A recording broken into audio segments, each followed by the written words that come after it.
तो जय हिंद, वंदे मातरम साथियों। आज हम लोग डिस्कस करने वाले हैं जैव प्रौद्योगिकी एवं सिद्धांत, जैव प्रौद्योगिकी सिद्धांत एवं प्रक्रम वाला जो चैप्टर है उसके हम ऐसे क्वेश्चन का अध्ययन करेंगे, ऐसे ऐसे क्वेश्चन को देखेंगे जो कि बोर्ड एग्जाम में पूछे जा सकते हैं। 99% गारंटी है इसी से क्वेश्चन पूछेंगे।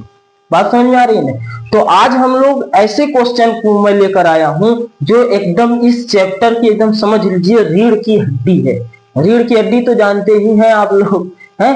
बिना रीढ़ की हड्डी के हम लोग खड़े भी नहीं हो सकते हैं। उसी प्रकार ये जो चैप्टर है जैव प्रौद्योगिकी सिद्धांत व प्रक्रम वाला, इस चैप्टर के ये जो टॉपिक हमने 5 जो क्वेश्चन लाया है, इस क्वेश्चन यही जो क्वेश्चन है इसी से आधारित पूरा का पूरा चैप्टर है। और यही जो क्वेश्चन है बार बार जो है यूपी बोर्ड के एग्जाम में पूछे जाते हैं। तो आज हम लोग जो है इन क्वेश्चन का डिटेल से अध्ययन करेंगे, ठीक है ना। पहला क्वेश्चन जो है कई बार पूछा जाता है, हमने क्या किया है कि कई क्वेश्चन को जो है मर्ज करके एक क्वेश्चन बना दिया है। जैसे देख लीजिए पहला ही क्वेश्चन क्या है कि प्रतिबंधन एंडोन्यूक्लियेज क्या है। पहला क्वेश्चन हो गया। कभी कभी पूछता कैसे है कि प्रतिबंधन एंडोन्यूक्लियेज क्या है, उदाहरण सहित समझाइए। कभी पूछ देता है प्रतिबंधन एंडोन्यूक्लियेज क्या है, यह कितने प्रकार के होते हैं। कभी कभी क्या पूछता है प्रतिबंधन एंडोन्यूक्लियेज क्या है, इसके क्या उपयोग हैं, क्या क्या कार्य होते हैं। ऐसे तरह से क्वेश्चन पूछ देता है। तो एक ही क्वेश्चन से आप क्या कर सकते हैं, 3-4 तरह के क्वेश्चन जो है अगर आपके बोर्ड में आते हैं तो आप आसानी से कर सकते हैं एक क्लास करने के बाद। दूसरा जो है इस चैप्टर का एकदम कह लीजिए एकदम जान है, वो क्वेश्चन क्या है कि बार बार पूछता है जीन अभियांत्रिकी, जिसे जो है आनुवंशिक इंजीनियरिंग के नाम से भी जाना जाता है। ये वाला जो है क्वेश्चन है जीन अभियांत्रिकी के बारे में हम लोग डिटेल से अध्ययन करेंगे। तीसरा जो है कई बार पूछा हुआ क्वेश्चन है पुनर्योगज डीएनए क्या है। पुनर्योगज डीएनए तकनीक से आप क्या समझते हैं। पुनर्योगज डीएनए तकनीक पर टिप्पणी लिखिए, पुनर्योगज डीएनए तकनीक का वर्णन कीजिए। इस तरह से क्वेश्चन पूछ लेता है। तो आप आसानी से क्या है कि आज का क्लास करने के बाद एकदम डिटेल से समझने वाले हैं, ठीक है ना। अब पीसीआर पॉलीमरेज चेन रिएक्शन, इसके बारे में भी हम क्या करेंगे, डिटेल से अध्ययन करेंगे। और साथ ही साथ प्लाज्मिड क्या है, कहां पाए जाते हैं, प्लाज्मिड किस प्रकार से कार्य करते हैं, किस प्रकार वाहक का काम करते हैं, सब कुछ हम क्या करने वाले हैं, आज डिटेल से अध्ययन करने वाले हैं। आज का अगर क्लास आप देख लेते हैं तो इसके बाद जो है आपको इस चैप्टर में कोई भी दिक्कत नहीं होगी। कहने के लिए तो कह सकते हैं कि केवल 5 क्वेश्चन है, अब पूरा चैप्टर कैसे आप कर सकते हैं कवर। भाई देखो हमने ऐसे क्वेश्चन को लाया है जो क्या कर सकते हैं, इस चैप्टर की एकदम रीढ़ की हड्डी है। अगर इन क्वेश्चन को निकाल दिया जाए तो ये जैव प्रौद्योगिकी सिद्धांत एवं प्रक्रम नामक जो चैप्टर आपका है इसमें कुछ बचेगा ही नहीं। तो हम डिटेल से अध्ययन करते हैं।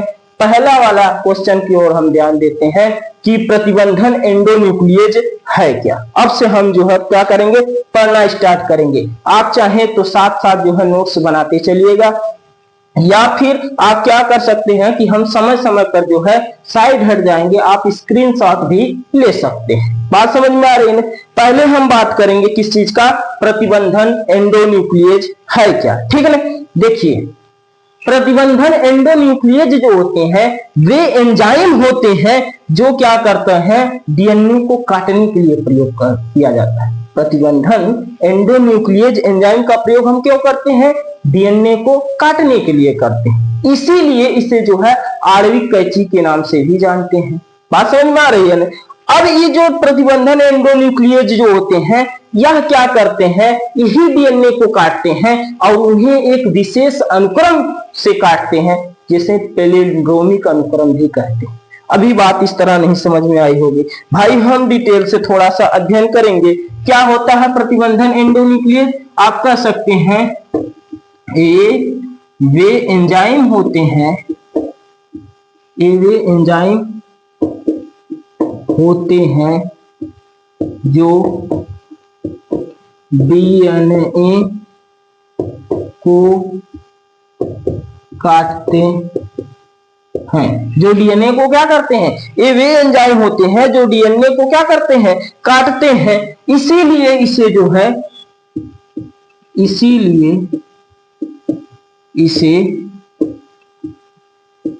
आणविक इसीलिए इसे आणविक कैंची भी कहते हैं, कैंची भी कहते हैं। बात समझ में आ रही है? ये वे एंजाइम होते हैं जो क्या करते हैं, किसी डीएनए अनुक्रम को काटते हैं, और इसीलिए इन्हें क्या कहते हैं, इन्हें आणविक कैंची भी कहते हैं। और जिस अनुक्रम को ये काटते हैं, ये काटते कैसे हैं, डीएनए को जो है, डीएनए को पैलिंड्रोमिक, डीएनए को पैलिंड्रोमिक अनुक्रम से काटते हैं। डीएनए को किस प्रकार काटते हैं भाई, पैलिंड्रोमिक अनुक्रम से काटते हैं। डीएनए को जो है पैलिंड्रोमिक अनुक्रम से ही काटते हैं। अब आप कहेंगे भाई ये पैलिंड्रोमिक अनुक्रम है क्या, हमको तो नहीं समझ में आया भाई। तब इसके लिए आपको समझना पड़ेगा कि पैलिंड्रोमिक शब्द क्या होते हैं। पैलिंड्रोमिक शब्द की हम अगर बात करें, किसकी बात करेंगे, पैलिंड्रोमिक, अभी आपको आसानी से समझ में आ जाएगा। पैलिंड्रोमिक शब्द क्या होते हैं, ऐसे शब्द जिन्हें क्या करते हैं, दाएं से बाएं पढ़ें चाहे बाएं से दाएं पढ़ें, लेफ्ट टू राइट या फिर राइट टू लेफ्ट पढ़ने पर जो है समान अर्थ देते हैं, उन्हें कहते हैं क्या, पैलिंड्रोमिक शब्द। जैसे हम बात कर रहे हैं भाई नयन की, हमने बात कर लिया भैया नयन को उठा के लाओ, भाई टंगा लाओ, उठा के नयन को टंगा के लाओ। अब इधर से आप पढ़िए, देखिए बाएं से दाएं की तरफ पढ़िए नयन। अब फिर क्या करें, दाएं से बाएं पढ़िए नयन, दोनों तरफ से नयन आया कि ना आया।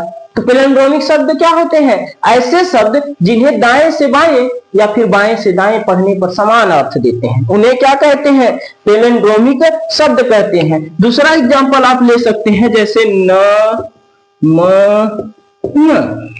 नमन, इधर से आप पढ़िए, बाएं से दाएं पढ़िए नमन, दाएं से बाएं पढ़िए नमन, उल्टा सीधा दोनों तरफ से पढ़ने पर सेम आंसर देता है। उसी को ही क्या कहते हैं, उसी को कहते हैं भाई क्या, पैलिंड्रोमिक शब्द। जैसे आपकी एनसीईआरटी बुक में एक शब्द दिया है जिसका नाम है मलयालम, इधर से पढ़िए मलयालम, इधर से पढ़िए मलयालम, ना, दोनों तरफ से समान अर्थ दिया, उसे ही क्या कहते हैं, पैलिंड्रोमिक शब्द कहते हैं। अब हम बात करते भाई पैलिंड्रोमिक अनुक्रम क्या होता है। तो N2 बेस का या आप कह सकते हैं न्यूक्लियोटाइडों का वह अनुक्रम जिसे उल्टा सीधा पढ़ने पर दोनों तरफ से जो है समान अर्थ देता है, उसे ही क्या कहते हैं, पैलिंड्रोमिक अनुक्रम। जैसे हम बात कर रहे हैं भाई, हमने ले लिया 2 गो डीएनए, डीएनए तो द्विसूत्रीकार होता है, तो हमने ले लिया डीएनए, ले लिया डीएनए में तो N2 बेस लगे होंगे ना, जगह जगह पर, जगह जगह पे क्या लगे होंगे, जगह जगह पे N2 बेस लगे होंगे। तो हम N2 बेस का ले रहे हैं, जैसे A G C T T हमने ले लिया डीएनए का अनुक्रम। अब हम देखते हैं कि A हमेशा T के साथ डबल बॉन्ड बनाता है, A हमेशा T के साथ डबल बॉन्ड बनाता है, G हमेशा C के साथ ट्रिपल बॉन्ड बनाता है, C हमेशा G के साथ ट्रिपल बॉन्ड बनाता है, ठीक है ना, G के साथ। और T हमेशा A के साथ डबल बॉन्ड बनाएगा, और T हमेशा A के साथ कौन सा बॉन्ड बनाएगा भाई, डबल बॉन्ड बनाएगा। इतना समझ में आया कि ना आया। अब ध्यान से देखिए, आप इधर से पढ़िए A G C T T, बात समझ में आई कि ना। इधर से भी पढ़िए A G C T T, दोनों तरफ से समान आया कि ना आया। A G C T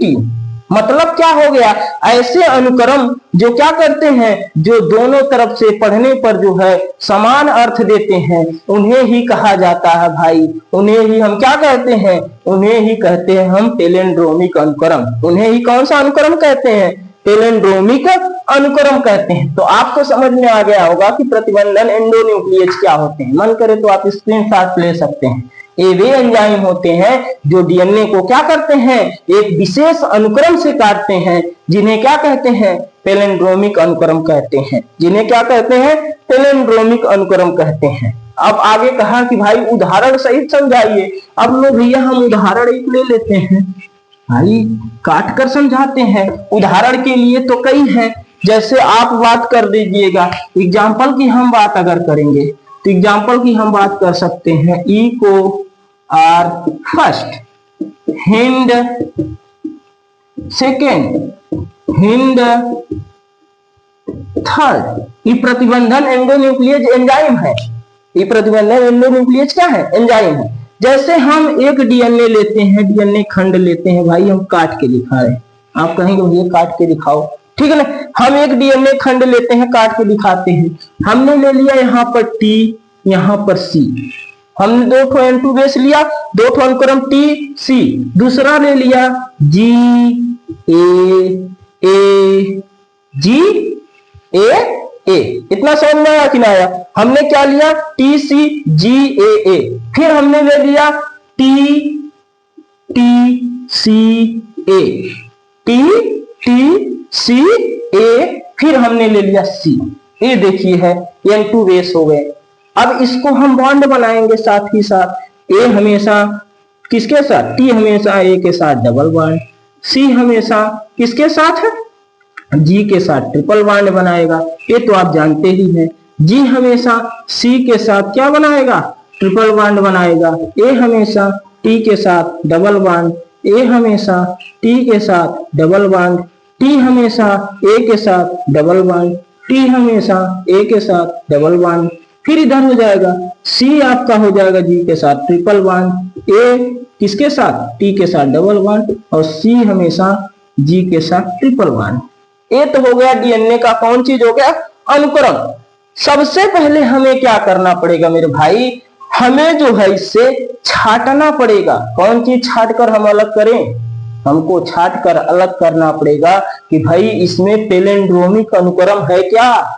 इसमें कहां पर पैलिंड्रोमिक अनुक्रम है जिसे दाएं से बाएं या फिर दाएं से बाएं या बाएं से दाएं पढ़ने पर समान आता है, ठीक है ना। तो देख रहे होंगे आप, यहां से देखिए, यहां से उठाइए GAATTC, ठीक है ना। फिर इधर से देखिए GAATTC। तो हमें यहां से यहां तक जो डीएनए खंड मिल रहा है, हम देख पा रहे हैं कि ये किस अनुक्रम में है? ये पैलिंड्रोमिक अनुक्रम में है। मतलब इधर से बाएं से दाएं पढ़ने पर GAATTC, ठीक है ना, वही आया। अब इधर से हम पढ़ते हैं GAATTC, मतलब दाएं से बाएं, बाएं से दाएं पढ़ने पर समान अर्थ देता है। उसे ही क्या कहते हैं मेरे भाई? उसे ही कहते हैं पैलिंड्रोमिक अनुक्रम। उसे ही कौन सा अनुक्रम कहते हैं? पैलिंड्रोमिक अनुक्रम कहते हैं। तो अब हम आगे बढ़ रहे हैं। अब देखते हैं कि जो इको आरआई है एंजाइम प्रतिबंधन एंजाइम, ये काटता कैसे है। तो अब इसको जो है, जब हम इसे समझ चुके हैं तो इसे हम मिटा दे रहे हैं। पैलिंड्रोमिक अनुक्रम हम समझ चुके हैं तो इसे मिटा रहे हैं। अब काटने की प्रक्रिया होती।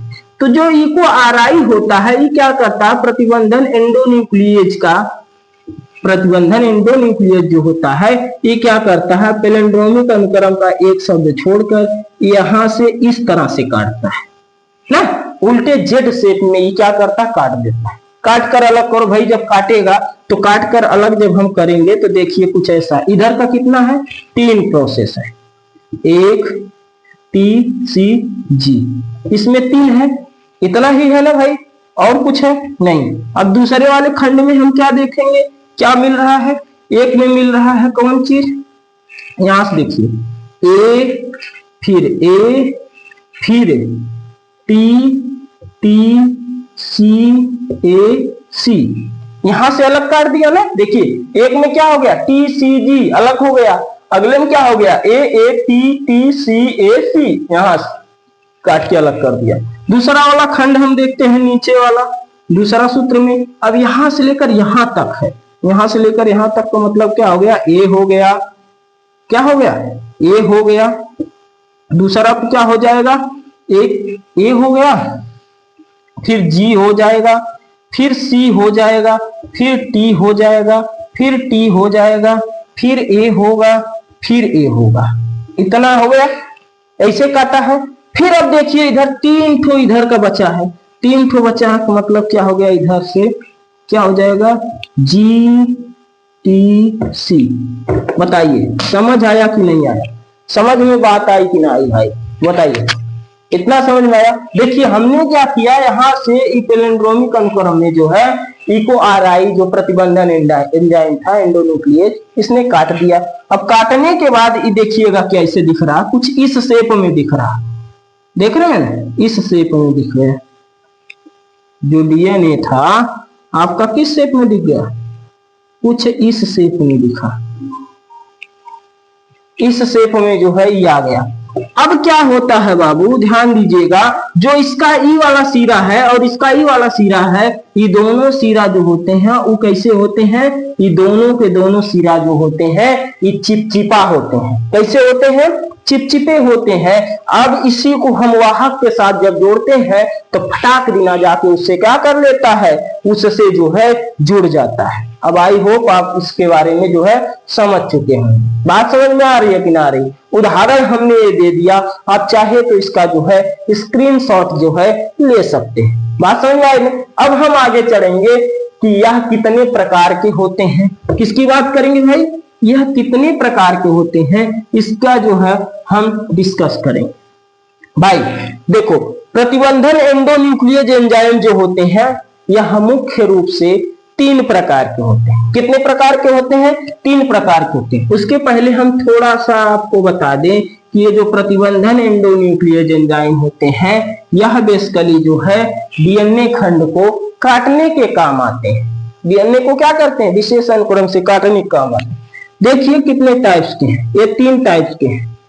टाइप फर्स्ट जो होता है उसे क्या कहते हैं, ये होता है एक्सो न्यूक्लियेज। क्या होता है, एक्सोन्यूक्लियेज।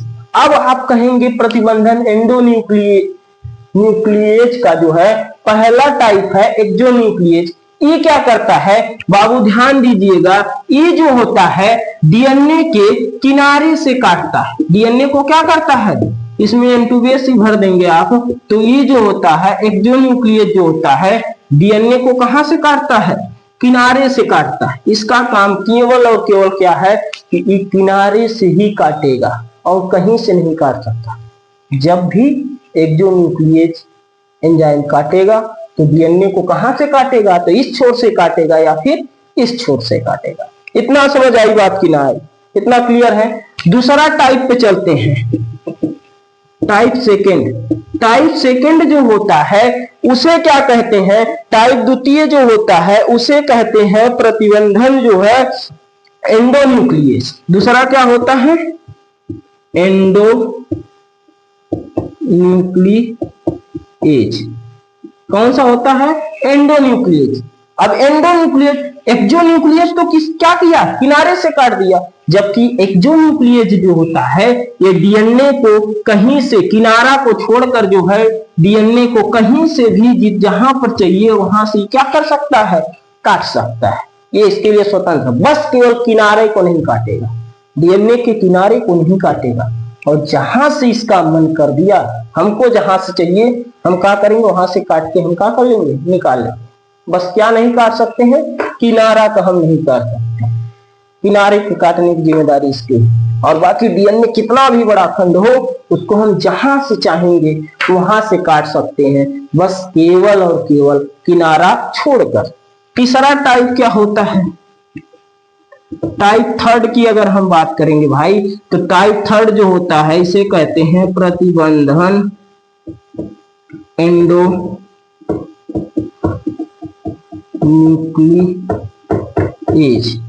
इसको तभी हम बताए हैं प्रतिबंधन एंडोन्यूक्लियेज जो होता है यह क्या कर सकता है, यह जो है पैलिंड्रोमिक अनुक्रम से ही क्या करता है, इसको काटता है। तो हमने जो है इस टाइप की बात कर लिया कि यह कितने प्रकार का होता है, प्रकार के बारे में भी जो है हमने देख लिया।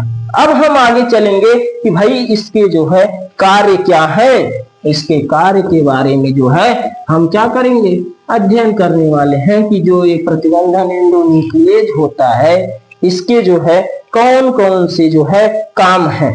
पहला तो हमने बताया अभी आपको कि कार्य क्या है, कि भैया ये जो है क्या करता है, डीएनए को जो है क्या करता है, काटता है। पहला काम इसका क्या हो गया, पहला काम ही हो गया कि यह डीएनए को जो है काटता है। कैसे काटता है? किनारे से भी काटता है। और कैसे काटता है? बीच से भी काटता है। और कैसे काटता है? विशेष अनुक्रम से भी काटता है। विशेष अनुक्रम से भी काटता है भाई। यह विशेष जिस स्थान से आपको चाहिए वो काट देगा। इसीलिए में इसे जो है क्या कहते हैं? आणविक कैंची कहा जाता है बाबू। बात समझ में आ रही है कि ना आ रही है? बात समझ में आ गई। तो दूसरा काम इसका क्या है भैया? पहला काम तो हो गया डीएनए को काटता है, तो दूसरा काम क्या है भाई? ये भी बात जान लीजिए आप। यह क्या करता है? डीएनए के दोहरे हेलिक्स में मौजूद जो है स्थल को पहचानता है। इसका काम क्या है कि जो दोहरा डीएनए है, दोहरा डीएनए जो है इसके दोहरा डीएनए के विशेष स्थलों को पहचानता है।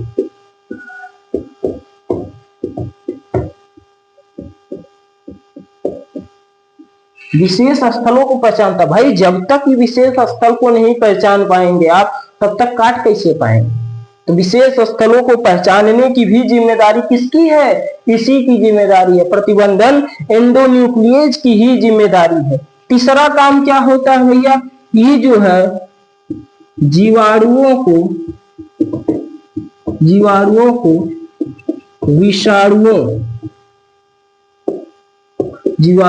विषाणुओं से बचाता है। जीवाणुओं को विषाणुओं से बचाता है।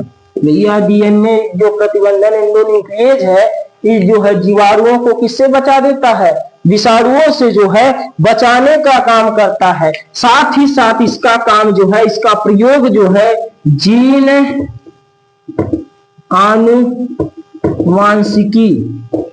आनुवांशिकी या फिर आप क्या कह सकते हैं जीन इंजीनियरिंग, जेनेटिक इंजीनियरिंग में भी इसका प्रयोग जो है क्या किया जाता है? प्रयोग किया जाता है। जेनेटिक इंजीनियरिंग में भी इसका प्रयोग क्या होता है? इसका प्रयोग किया जाता है। इस प्रकार हमने क्या देखा कि भाई प्रतिबंधन एंडोन्यूक्लियेज क्या है।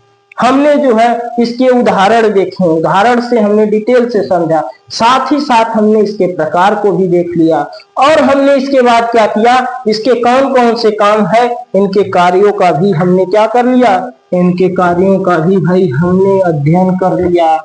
इनके कार्यों का भी हमने क्या कर लिया? अध्ययन कर लिया। और साथ ही साथ जो है अब ये क्या हुआ? ई वाला जो है पहला क्वेश्चन तो हमारा क्या हो गया? कंप्लीट हो गया। इससे जो है इस क्वेश्चन से 3-4 प्रकार के क्वेश्चन बनते हैं। अगर आप ध्यान से एक आध बार और देख लेंगे तो ये जो है एकदम आप क्लियर कर सकते हैं। ठीक है ना? अगली हम बात करने वाले हैं दूसरे क्वेश्चन की, जिसकी हम बात किए थे आनुवंशिक इंजीनियरिंग। दूसरा क्वेश्चन हमारा क्या था भाई? दूसरा क्वेश्चन था आनुवंशिक इंजीनियरिंग। आनुवंशिक इंजीनियरिंग या फिर जीन अभियांत्रिकी। आनुवंशिक इंजीनियरिंग या फिर जीन अभियांत्रिकी की हम जो है बात करने वाले हैं। बात समझ में आ रही है कि ना आ रही है? इतना क्लियर है कि ना है? तो हम जो है अब आगे बात करने वाले हैं जेनेटिक इंजीनियरिंग की। जैसा कि आपको पता होगा कि वर्तमान समय में जो है बहुत सारे पेड़ पौधों के जीन को हेर फेर करके जो है नए किस्म के पादप बनाए जा रहे हैं। बड़ी बड़ी लौकियां बनाई जा रही हैं। ठीक है ना? ऐसे ऐसे पादप विकसित किए जा रहे हैं, क्योंकि हमारी जनसंख्या दिन प्रतिदिन बढ़ रही है। अब दिन प्रतिदिन बढ़ती हुई जनसंख्या को भोजन चाहिए। अब वो भोजन आएगा कहां से? तो भोजन हमें चाहिए, तो भोजन हमें लाने के लिए जो है पैदावार बढ़ानी पड़ेगी। पैदावार बढ़ाने के लिए हम क्या कर रहे हैं? जीन का हेर फेर कर रहे हैं। घटिया लक्षण वाले जीन को हटाकर उसके स्थान पे अच्छे लक्षण वाले जीन को हम क्या कर दे रहे हैं? उसमें फसलों में डाल दे रहे हैं। भैया जब फसलों में डाल दे रहे हैं घटिया लक्षण वाले जीन हटाकर, तो उसी को तो कहते हैं, क्या कहते हैं? Genetic engineering. भाई इंजीनियर क्या होता है? जो मशीनों को बनाता है। मशीन में कोई पुर्जा खराब हुआ, उसके खराब पुर्जा को हटाएगा, अच्छा पुर्जा लाके उसमें ठोक देगा। हो गया भाई क्या? इंजीनियर कहला जाएगा। तो उसी प्रकार जीन इंजीनियरिंग क्या होगी, हमारे शरीर का अगर कोई जीन डैमेज हो रहा है तो उस जीन को हटाना है, उसके स्थान पर नया जीन प्रतिरोपित कर देना है, वही क्या कहलाएगा, जेनेटिक इंजीनियरिंग कहलाएगा। बात समझ में आ गई कि ना आई। तो इसकी परिभाषा क्या हो जाएगी आपकी, आनुवंशिक स्तर पर, परिभाषा की पहले हम बात करें, क्या होगा, आनुवंशिक स्तर पर, आनुवंशिक स्तर पर जो है क्या करेंगे हम, जीवों के लाभदायक लक्षण, आनुवंशिक स्तर पर जीवों के लाभदायक लक्षण या आनुवंशिक स्तर पर जीवों में लाभदायक परिवर्तन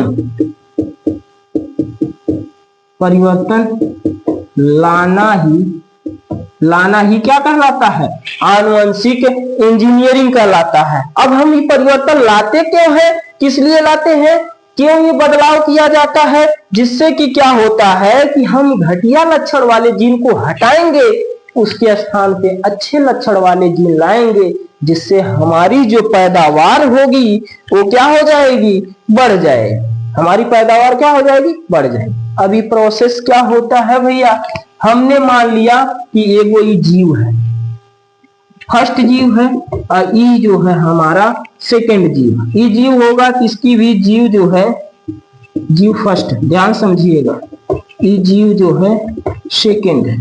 अब ये जीव है तो इसकी कोशिकाएं से बना होगा, कोशिका में होगा डीएनए, डीएनए में होगा आपका इसका गुणसूत्र होगा, सॉरी कोशिका में केंद्रक होगा, केंद्रक में गुणसूत्र होगा, गुणसूत्र में क्या होगा, डीएनए होगा, और डीएनए में क्या होगा, जीन होगा। अब हम जो लक्षण वाला जीन अच्छा इसका है उसको निकालेंगे। अब ये दूसरे जीव में जब हमें प्रवेश कराना है तो इसका भी केंद्रक होगा, केंद्रक में जो है क्या होगा, गुणसूत्र होगा, गुणसूत्र में क्या होगा, डीएनए होगा, डीएनए में क्या होगा, जीन होगा। अब ये जो घटिया लक्षण वाला जीन है इसको निकाल के हटा देंगे, उसके स्थान पे जो ये बढ़िया लक्षण वाला जीन है इसको क्या करेंगे, वाहक की मदद से इसमें प्रवेश करा देंगे, इसमें क्या करा देंगे, प्रवेश करा देंगे। यही होती है भाई कौन चीज, जेनेटिक इंजीनियरिंग। जेनेटिक इंजीनियरिंग क्या होती है कि हमने क्या किया है कि घटिया लक्षण वाले जीन को वहां से पकड़ा और वहां से हटा दिया, और उसके स्थान पे अच्छे लक्षण वाले जीन को हमने क्या करा दिया, प्रवेश करा दिया। यही क्या होता है, जेनेटिक इंजीनियरिंग होता है। जेनेटिक इंजीनियरिंग का मतलब क्या हो गया कि आनुवंशिक इंजीनियरिंग या फिर जीन अभियांत्रिकी के नाम से जो है इसे क्या करते हैं, जानते हैं। इतना समझ में आई बात की नहीं। अब हम इसके आगे डिस्कस करेंगे आखिर होता कैसे है, इसके प्रोसेस को अब हम समझने वाले हैं। देखिएगा जीन अभियांत्रिकी के जो है दो गो साधन हैं। साधन कितने हैं, दो गो हैं। पहला साधन क्या है भैया, पहला साधन है एंजाइम। पहला साधन कौन चीज है, एंजाइम। और दूसरा साधन कौन चीज है, वाहक। पहला साधन है एंजाइम और दूसरा साधन क्या है, दूसरा साधन है वाहक। अब बिना इन दोनों साधनों के जीन अभियांत्रिकी या जेनेटिक इंजीनियरिंग संभव नहीं है। अब हम इसको समझने वाले हैं कि भैया एंजाइम क्या होते हैं। एंजाइम यही एंजाइम होते हैं जो डीएनए को क्या करते हैं, काटते हैं। अब देखिएगा जो एंजाइम है ये कितने प्रकार के होते हैं। एंजाइम जो है, जो कितने प्रकार के एंजाइम प्रयोग किए जाते हैं जीन अभियांत्रिकी में, इसको हम क्या करने वाले हैं, समझने वाले हैं। इसी को हम क्या करने वाले हैं, समझने वाले हैं। पहला जो एंजाइम होता है इसका नाम होता है बाबू लाइसिन एंजाइम। कौन सा एंजाइम है भैया, ये है आपका लाइसिन एंजाइम। कौन सा एंजाइम है, लाइसिन एंजाइम। अभी लाइसिन एंजाइम क्या करता है, ये जो है पूरी की पूरी कोशिका को ही नष्ट कर देता है। देखिएगा अगर ये कोशिका है आपकी, किसी जीव की कोशिका है और इसका केंद्रक है, इसका ये है गुणसूत्र में, इसका यहाँ पर गुणसूत्र में है डीएनए, तो तो लाइसिन एंजाइम जो ही हम कोशिका में प्रवेश कराएंगे तो पूरी की पूरी कोशिका को ही गला देगा। बस किसको छोड़कर? डीएनए को छोड़कर बस डीएनए को छोड़ देगा, बाकी सभी की सभी कोशिका को एकदम नष्ट कर देगा, खत्म कर देगा। बात समझ में आई कि ना? डीएनए को छोड़कर सभी कोशिका को क्या कर देता है? नष्ट कर देता है। अब जब डीएनए को छोड़ दिया, सभी कोशिका को नष्ट कर दिया, तो इसकी काम खत्म हो गया। दूसरा एंजाइम है जिसका नाम होता है क्लीविंग एंजाइम। दूसरा कौन सा एंजाइम है? Cleaving enzyme. देखिए क्लीविंग एंजाइम क्या होता है? क्लीविंग एंजाइम जो होता है, अगर ये डीएनए है तो डीएनए को जो है काटने का काम करता है। जैसे कि इसके पहले ही हमने जो है प्रतिबंधन एंडोन्यूक्लियेज एंजाइम में देखा था। क्लीविंग एंजाइम जो था वह 3 प्रकार का होता है, एक्सोन्यूक्लियेज, एंडोन्यूक्लियेज और क्या होता है? प्रतिबंधन एंडोन्यूक्लियेज। अगर किनारे से काटना होगा तो एक्सोन्यूक्लियेज, क्लीविंग एंजाइम एक्सोन्यूक्लियेज। अगर किनारे को छोड़कर कहीं से भी काटना हो तो उसके लिए एंडोन्यूक्लियेज। और क्या है, साथ ही साथ अगर हमें जो है एक विशेष पैलिंड्रोमिक अनुक्रम से काटना होगा तो प्रतिबंधन एंडोन्यूक्लियेज एंजाइम का प्रयोग करेंगे। और इसीलिए क्लीविंग एंजाइम को भैया आणविक कैंची भी कहते हैं। बात समझ में आई कि ना आई? इसमें किसी को कोई दिक्कत है तो बताइए। हम बढ़ने वाले हैं बाबू तीसरा एंजाइम जिसका नाम है संश्लेषण एंजाइम। कौन सा एंजाइम? संश्लेषण एंजाइम। देखिए संश्लेषण एंजाइम होता क्या है इसके बारे में हम लोग समझने वाले। हमने क्या किया है कि मान लीजिए इतना बड़ा डीएनए था, इसमें का एक खंड हमने छोटा सा काट लिया, इतना बड़ा खंड हमने काट लिया। अब हम जिस वाहक से इसको जोड़ना चाह रहे हैं, ये वाहक जो है इसमें जगह ज्यादा है, जबकि ये वाला फिट नहीं बैठ रहा है। तो अब हम क्या करेंगे? अब हमें दूसरा काटना पड़ेगा। हो सकता वो भी छोट बड़ हो जाए तो क्या करेंगे? इसके लिए हमारे यहाँ तीसरे प्रकार की एंजाइम की खोज की गई जिसका नाम है संश्लेषण एंजाइम। संश्लेषण एंजाइम करता क्या है कि अगर डीएनए छोटा पड़ा तो डीएनए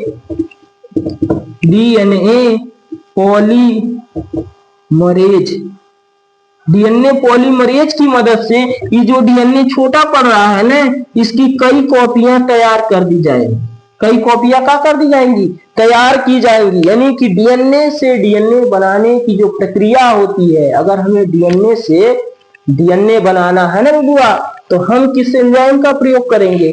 डीएनए पॉलीमरेज एंजाइम का प्रयोग किया जाएगा। बात समझ आई कि ना आई? यहां तक क्लियर है कि ना है भाई बताइए? यहां तक क्लियर है ना? अगर हमें डीएनए छोटा पड़ गया तो डीएनए की कई कॉपियां बनाने के लिए डीएनए पॉलीमरेज एंजाइम का प्रयोग करेंगे। कह दिए भैया हमने काट लिया था डीएनए को, तो हमने काटा मगर ये डीएनए कम आरएनए ज्यादा हो गया।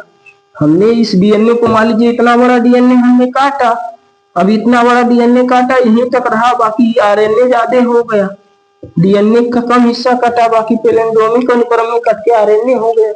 तो अब हमें जो है आरएनए को डीएनए में बदलना है, तो अब हम इसके लिए क्या करेंगे? इसके लिए दूसरा संश्लेषण एंजाइम है जिसका नाम है रिवर्स ट्रांसक्रिप्टेज। रिवर्स ट्रांसक्रिप्टेज नामक एंजाइम है जिसको हम आरएनए वाले हिस्से में मिलाएंगे। ये आरएनए वाला हिस्सा भी किस में बदल जाएगा बाबू? ये भी डीएनए में बदल जाएगा। बात समझ आई कि ना आई? इतनी चीज क्लियर है कि ना है बाबू? इतनी चीज क्लियर है तो एक लास्ट एंजाइम है जिसका नाम है संयुग्मन एंजाइम। कौन सा एंजाइम है?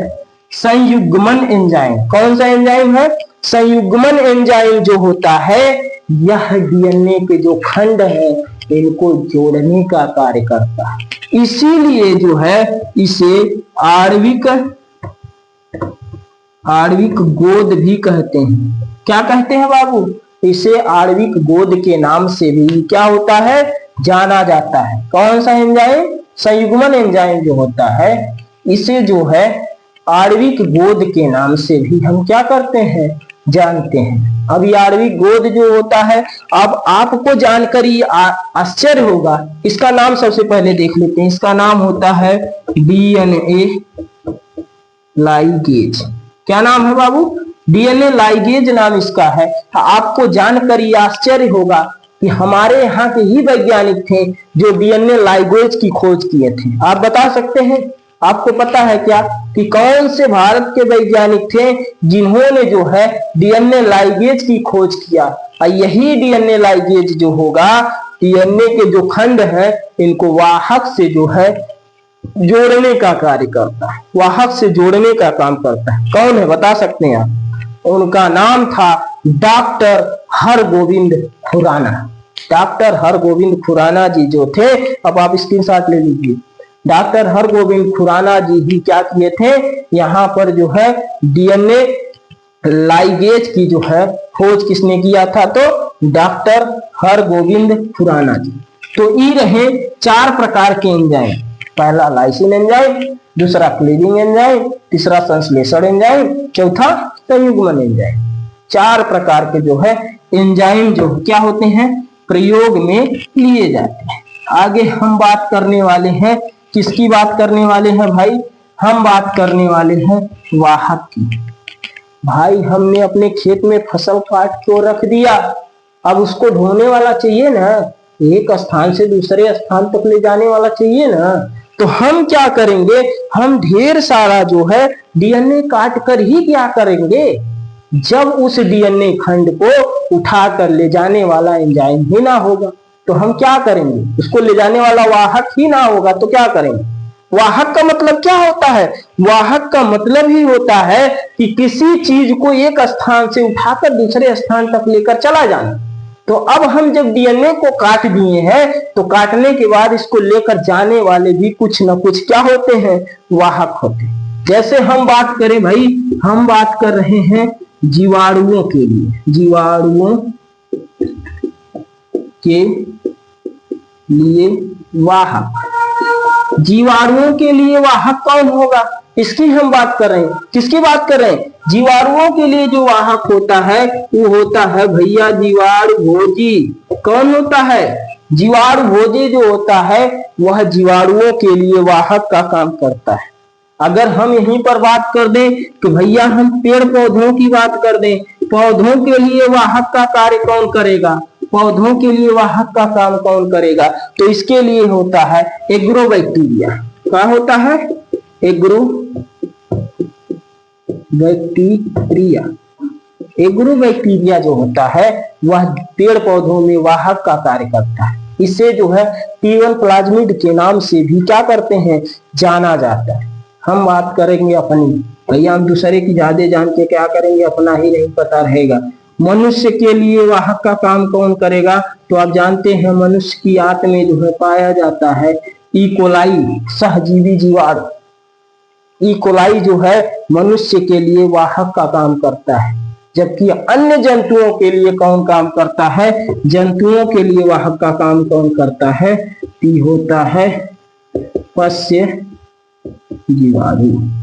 यही इंपॉर्टेंट है, देख लीजिएगा, यही 4 गो जो है इंपॉर्टेंट वाहक है। पेड़ पौधों में करना होगा तो एग्रोबैक्टीरिया T1 प्लाज्मिड की मदद से करेंगे, मनुष्य में करना होगा ई कोलाई, जंतु में करना होगा तो पश्य क्या जीवाणु। इसी के आधार पे जो है यही सब क्या करते हैं भाई, यही सब जो है वाहक का हम क्या करते हैं, यही सब जो है वाहक की तरह जो है कार्य करते हैं। बात समझ आई कि नहीं? चलिए आगे हम बढ़ेंगे अपने तीसरे क्वेश्चन की तरफ। 2 क्वेश्चन आपका क्या हो गया, कंप्लीट हो गया। अगर हम बात करने वाले हैं आगे तीसरे क्वेश्चन की, जो कि है आपका क्या है, तीसरा क्वेश्चन क्या था आपने याद किया है? तीसरा क्वेश्चन था आपका पुनर्योगज डीएनए पर टिप्पणी। क्या था? पुनर्योगज डीएनए। देखिए भाई पुनर्योगज डीएनए पर जो है आपको टिप्पणी लिखना है। तो सबसे पहले आप क्या करेंगे, इसके बारे में नॉर्मल जानकारी हम देखेंगे कि पुनर्योगज डीएनए होता क्या है, इसकी खोज किसने किया था, या किस काम में आता है, कैसे कैसे इसकी प्रक्रिया होती है, इसके बारे में हम क्या करने वाले हैं बाबू, अध्ययन करने वाले।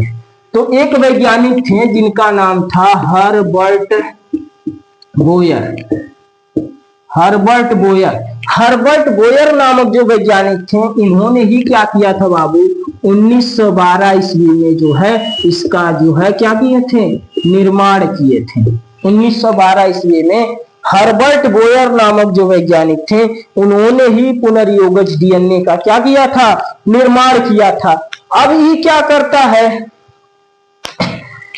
देखिए पुनर्योगज डीएनए जो होता है ये क्या करता है, डीएनए में किसी भी प्रकार का, डीएनए में किसी भी प्रकार का हेर फेर जब करना होता है, डीएनए में किसी भी प्रकार का हेर फेर या फिर डीएनए में किसी भी प्रकार का हेर फेर या फिर किसी एक जीव के डीएनए को दूसरे जीव के डीएनए में डालने की जो प्रक्रिया होती है, उसी को ही क्या कहा जाता है, डीएनए पुनर्योगज। डीएनए में किसी भी प्रकार का हेर फेर या फिर किसी जीव के डीएनए को किसी दूसरे जीव के डीएनए में डालने की प्रक्रिया को ही पुनर्योगज डीएनए कहा जाता है। बात समझ में आई कि नहीं? चाहे हम डीएनए में हेर फेर करना हो, घटिया लक्षण वाले जीन को जो है हटाना हो डीएनए से, अच्छे लक्षण वाले जीन को उसमें डालना हो, या फिर किसी ए जीव है, ए जीव के जीन को हमें बी जीव में ट्रांसफर करना है, तो उसके लिए हम किसका प्रयोग करते हैं, पुनर्योगज डीएनए का जो है हम प्रयोग करते हैं। अब इसके लिए हमें क्या करना पड़ेगा भैया, कौन कौन सा काम करना पड़ेगा जो है, सर्वप्रथम हम क्या करेंगे, सर्वप्रथम देखिएगा इसका जो है हम कैसे निर्माण करते हैं, निर्माण की विधि जान लीजिए कि हम इसका निर्माण कैसे करेंगे। प्रश्न उठता है ना कि हमने तो बात कर दिया भैया किसी एक जीव का जो डीएनए था उसको जो है किसी दूसरे जीव में हम डाल देंगे हेर फेर करके, मगर ऐसा जैसे कह दिए जितनी आसानी से उतने आसानी से हो जाएगा क्या। अब इसके लिए हमें क्या करना पड़ेगा, सर्वप्रथम जो है आणविक कैंचियों का प्रयोग करना पड़ेगा। सर्वप्रथम हम क्या करेंगे, आणविक कैंची से डीएनए खंड को पृथक करेंगे। सर्वप्रथम क्या करेंगे, आणविक कैंचियों की मदद से डीएनए खंड को क्या करेंगे, पृथक करेंगे, यानी कि कोशिका से उस खंड को हम काट लेंगे, जिस खंड जो खंड हमारा बेकार होगा, खराब होगा, या फिर जो खंड इंपॉर्टेंट होगा जिसे हमें किसी दूसरे जीव में लेकर जाना है। पुनः क्या करेंगे, पुनः अगर मनुष्य में काटे हैं तो पुनः इसे वाहक मनुष्य में तो भैया वाहक ई कोलाई है, पुनः वाहक के माध्यम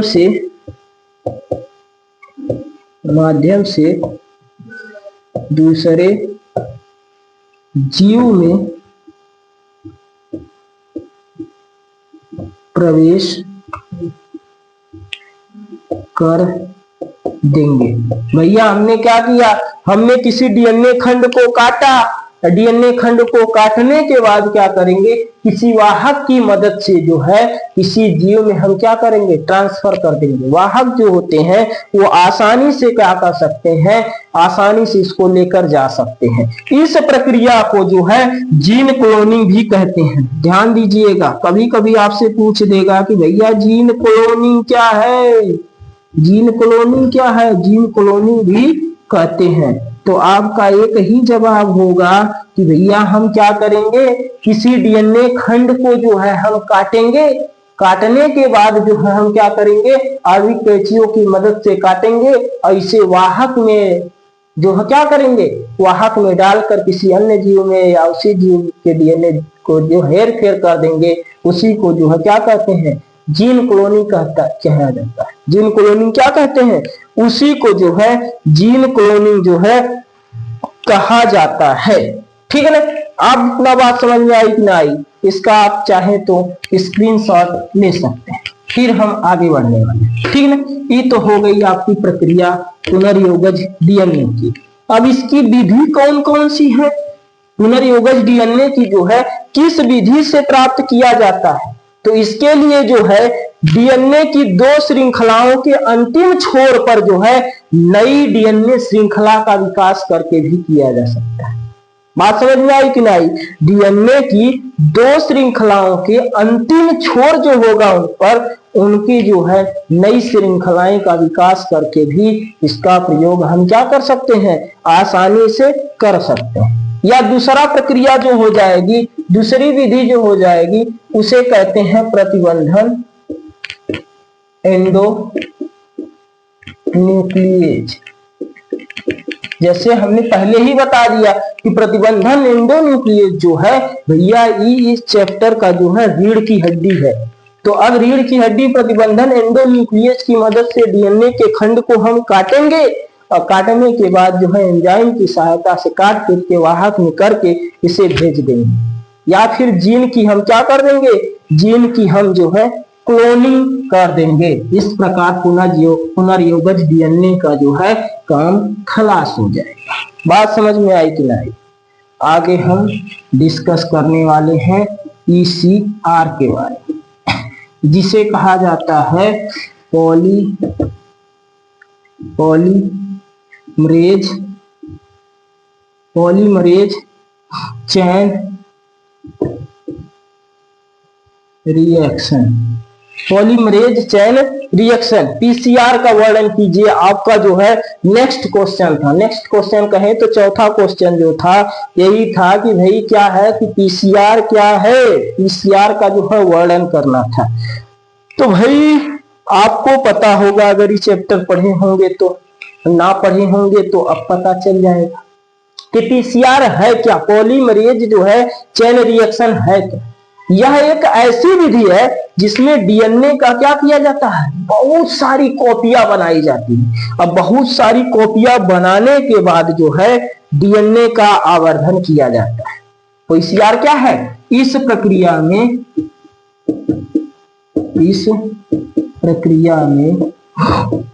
डीएनए की बहुत सारी कॉपियां बनाते हैं। इस प्रक्रिया में क्या करते हैं, डीएनए की बहुत सारी कॉपियां बनाते हैं।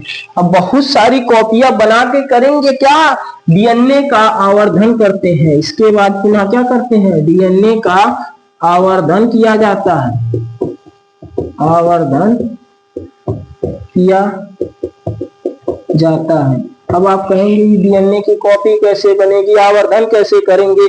इसके लिए जो है सर्वप्रथम होता क्या है कि हम किसी भी डीएनए को जो होता है, मान लीजिए डीएनए का ये 2 सूत्र है, डीएनए का ये क्या है, डीएनए का सूत्र है भैया, हम देख ले रहे हैं पहले, adenine guanine adenine thymine cytosine guanine, adenine thymine cytosine guanine, ये है ना। तो हमेशा आप जानते हैं एडेनिन थाइमिन के साथ डबल बॉन्ड, थाइमिन एडेनिन के साथ डबल बॉन्ड, साइटोसिन ग्वानिन के साथ ट्रिपल बॉन्ड, ग्वानिन जो है साइटोसिन के साथ ट्रिपल बॉन्ड ना। फिर एडेनिन जो है थाइमिन के साथ डबल बॉन्ड, थाइमिन जो है एडेनिन के साथ डबल बॉन्ड, साइटोसिन जो है ग्वानिन के साथ ट्रिपल बॉन्ड और ग्वानिन जो है साइटोसिन के साथ ट्रिपल बॉन्ड।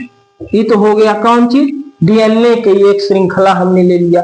अब ये जो डीएनए की श्रृंखला है इससे हमें जो है अगर पीसीआर करना होगा तो सबसे पहले हमें कॉपी बनाना होगा। कॉपी बनती किस रूप में है, अगर हम एक डीएनए लिए हैं तो इससे 1 से 2 बनेगी, 2 से 4, 4 से 8, 8 से 16, 16 से 32, 32 से 64, 64 से 128, इसी प्रकार बनती चली जाएगी। जिस प्रकार संसूत्री विभाजन होता है ना, एक कोशिका से 2 कोशिका, 2 कोशिका से 4 कोशिका, 4 कोशिका से 8 कोशिका, 8 कोशिका से क्या 16 कोशिका। इसी प्रकार ये जो होता है पीसीआर, इसी प्रकार पीसीआर होता है। मतलब कहने का सेंस क्या है सर जी, समझ में नहीं आ रहा है।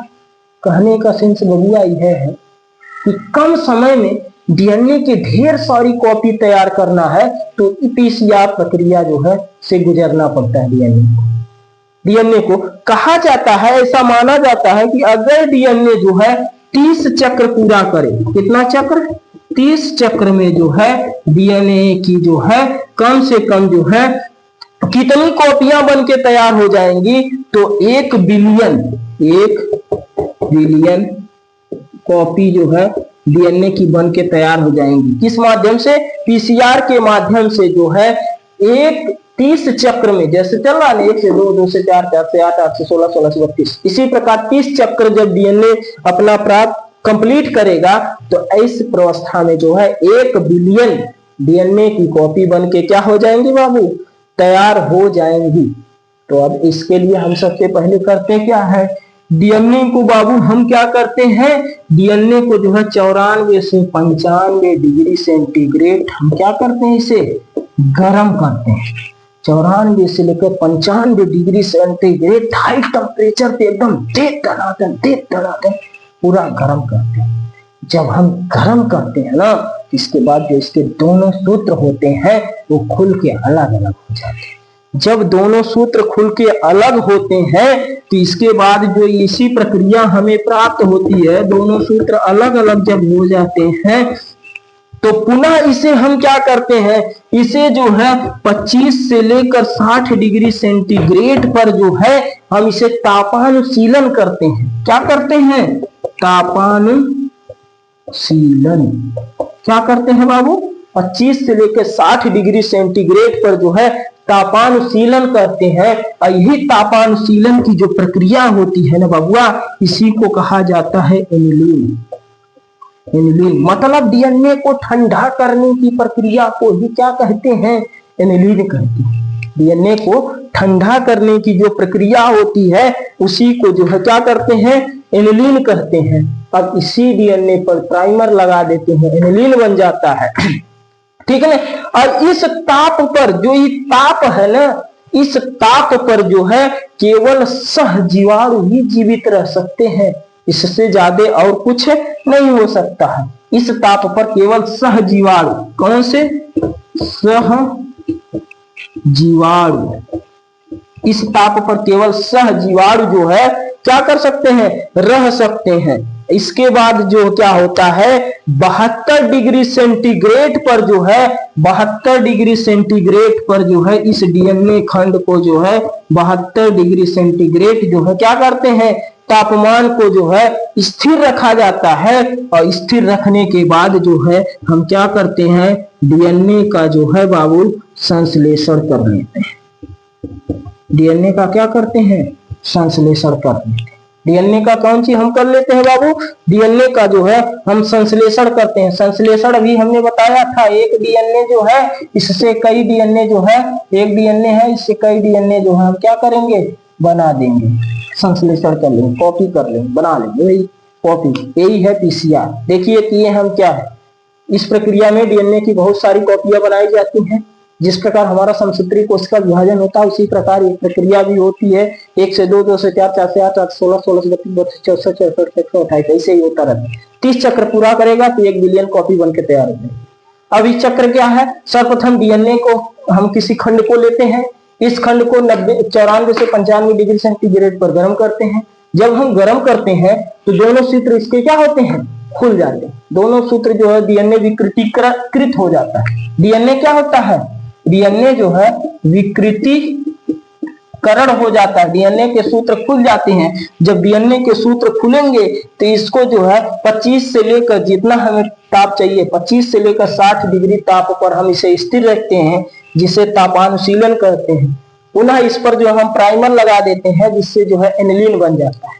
एनिलीन बनने के बाद पुनः हम अपना टेम्परेचर बढ़ा के 72 डिग्री सेंटीग्रेड करते हैं और डीएनए को जो है संश्लेषित कर लेते हैं। और इस ताप पर जो है केवल जो है सहजीवाणु ही, एंजाइम सहजीवाणु ही क्या रह सकते हैं, जीवित रह सकते हैं। इसके बाद की जो प्रक्रिया है, इसके बाद की प्रक्रिया जो है हम डीएनए से हजारों जो है डीएनए बना लेते हैं। आप चाहें तो इसका जो है स्क्रीनशॉट जो है बाबू ले सकते हैं। अब हम बढ़ेंगे आगे। ठीक है, बात समझ आई कि ना आई? ठीक है ना, बस एक क्वेश्चन और बच्चा है, ध्यान से देखिएगा। ठीक है ना, हमने 1 ही घंटा लगभग हो रहा होगा या होने वाला होगा, इतने में जो है हमने पूरे के पूरे चैप्टर को ही जो है कंप्लीट करने की स्थिति में है। अगला क्वेश्चन क्या था आपका, प्लाज्मिड क्या है, कहाँ पाए जाते हैं? क्या क्वेश्चन था बाबू? प्लाज्मिड क्या है, कहाँ पाए जाते हैं? अगला क्वेश्चन आपका क्या है भैया कि प्लाज्मिड है क्या, और ये जो प्लाज्मिड है वो कहाँ पाए जाते हैं? ठीक है ना भाई, देखिए जो प्लाज्मिड होता है, प्लाज्मिड जो है ज्यादातर जो है जीवाणुओं में पाए जाते हैं। प्लाज्मिड जो होता है ज्यादातर, पहला पॉइंट क्या हो जाएगा, प्लाज्मिड ज्यादातर जीवाणुओं में प्राकृतिक रूप से पाए जाते हैं। देखो भैया, जीवाणुओं में जो है प्लाज्मिड ज्यादा मात्रा में पाए जाते हैं, जीवाणु में ही ज्यादा मात्रा में प्लाज्मिड पाया जाता है। अगर हम बात कर लें कि भैया ये को हमारा जीवाणु है, तो जीवाणु का एक केंद्रक तो होता ही होता है, एक केंद्रक होता है, साथ ही साथ इसका एक अलग केंद्रक होता है जिसे हम लोग कहते हैं ये मुख्य केंद्रक है। ये क्या है, मुख्य केंद्रक है। और इसका जो है प्लाज्मिड होता है, ये भी एक केंद्रक के समान ही होता है, मुख्य केंद्रक से अलग होता है। ठीक है ना, यह भी जिस प्रकार हमारा जो है गुणसूत्र होता है, दोहरे स्टैंडर्ड का इसमें जो है डीएनए पाया जाता है, उसी प्रकार इसमें प्लाज्मिड में भी दोहरे स्टैंड वाले डीएनए पाए जाते हैं। इसकी खासियत क्या है, इसमें दोहरे स्टैंड वाले डीएनए पाए जाते हैं। इसमें क्या होता है, दोहरे स्टैंड वाले जो है डीएनए पाए जाते हैं। बात समझ में आई कि ना आई? अब ये जो केंद्रक, इसका केंद्रक जो होता है, यह मुख्य केंद्रक से अलग, जैसे आपको यहाँ पर दिख रहा है कोई जीवाणु है, इसका ये मुख्य केंद्रक है, मगर मुख्य केंद्रक में का इसका प्लाज्मिड है, केंद्रक है नहीं भैया। आप कहेंगे साफ साफ दिख रहा है, ये वाला अलग है, ये वाला अलग है कोशिका एक ही, मगर इसका ये मुख्य केंद्रक है, मगर इसका जो प्लाज्मिड है वो मुख्य केंद्रक से क्या है, अलग है। तो आप कह सकते हैं यह केंद्रक के बाहर स्थित होता है। अगली पॉइंट आपकी क्या हो जाएगी, यह केंद्रक के बाहर स्थित होता है। यह केंद्रक के क्या होता है, यह केंद्रक के जो है बाहर स्थित होता है। अब देखेंगे कि जो प्लाज्मिड होता है, प्लाज्मिड जो होता है इसमें जो है स्वतः प्रतिकृति की जो है क्षमता होती है। प्लाज्मिड में जो भैया होता है, ये स्वतंत्र रूप से जो है प्रकृति क्या कर सकता है, प्रतिकृति कर सकता है, क्योंकि यह प्लाज्मिड जो होता है यह क्या होता है, यह स्वतंत्र होता है, अर्थात स्वतंत्र रूप से प्रतिकृति कर सकता है। स्वतंत्र रूप से क्या कर सकता है, स्वतंत्र रूप से जो है ये क्या कर सकता है, प्रतिकृति कर सकता है। अब देखिएगा, ध्यान से देखिएगा, अगर एक जीवाणु है तो एक जीवाणु में एक भी प्लाज्मिड हो सकता है और अनेक भी प्लाज्मिड हो सकता है। प्लाज्मिड एक भी हो सकता है और एक से अधिक भी प्लाज्मिड हो सकता है। तो आप कह सकते हैं कि जीवाणुओं में एक या एक से अधिक प्लाज्मिड हो सकते हैं। जीवाणुओं में एक या फिर एक से अधिक क्या हो सकते हैं, एक से अधिक जो है प्लाज्मिड हो सकते हैं। अब जो है इसमें उपस्थित जो जीन होता है वो प्रतिरोधी पदार्थों का निर्माण करता है। किसमें, ये जो प्लाज्मिड है, प्लाज्मिड में उपस्थित जीन जो होता है, प्लाज्मिड में उपस्थित जीन प्रतिरोधी पदार्थों का निर्माण करता है। जीन में उपस्थित जो है प्लाज्मिड होता है, या प्लाज्मिड में उपस्थित जो जीन होता है वो क्या करता है, प्रतिरोधी पदार्थों का जो है क्या करता है, निर्माण कर सकता है। अब ध्यान दीजिएगा, यहां से एक पॉइंट है इसका, क्या है कि जो एकल प्रतिलिपि प्लाज्मिड होते हैं, कैसे प्लाज्मिड होते हैं, जिसमें एक ही ऐसे जीवाणु जिसमें क्या हो, एकल प्रतिलिपि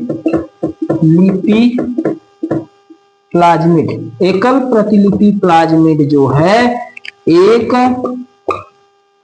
क्या करते हैं, एक प्रतिलिपि तैयार करते हैं या एकल प्रतिलिपि तैयार करते हैं। तथा अगर हम बात करें आगे कि जो बहुप्रतिलिपि प्लाज्मिड होते हैं, कैसे प्लाज्मिड होते हैं, बहुप्रतिलिपि प्लाज्मिड बहुत सी कापियां तैयार करते हैं।